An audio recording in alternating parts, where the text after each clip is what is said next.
Radhe Radhe and welcome to my channel. আজকের এই ভিডিওতে আমি আমার কোজাগরি আলপনা পরিবারের সাথে একটা ছোট্ট খুশির খবর শেয়ার করতে চাই। আশা করি এতক্ষণে ভিডিওটা দেখে বুঝতেই পেরে গেছেন যে সরস্বতী পুজোর একটা মণ্ডপ এবং এখানে কতগুলি আলপনা মায়ের চরণে নিবেদন করা হয়েছে। এবং আমি এখানে খুব আনন্দের সাথে বলতে চাই যে মা সরস্বতীর কৃপা এবং বড়দের আশীর্বাদে আমারই চ্যানেলের কতগুলি আলপনার ডিজাইন এখানে আঁকা হয়েছে।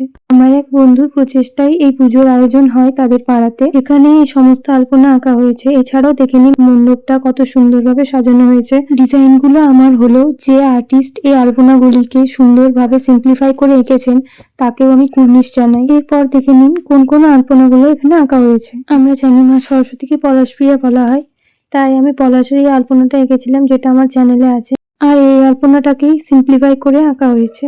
এরপর এই আলপনাটাকেও সিম্পলিফাই করে আঁকা হয়েছে, আর এই আলপনার ভিডিওটাও আমার চ্যানেলে আপনারা পেয়ে যাবেন।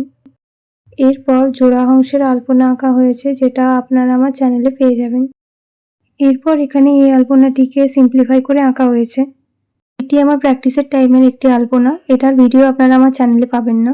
সরস্বতী পুজোর সুন্দর মুহূর্তের কতগুলি ছবি আমি এখানে তুলে ধরলাম। আপনারাও যদি আমার চ্যানেলে শেখানো আলপনাগুলি এঁকেছিলেন তো আমাকে কমেন্ট সেকশনে জানাবেন। আবার দেখা হবে নেক্সট ভিডিও।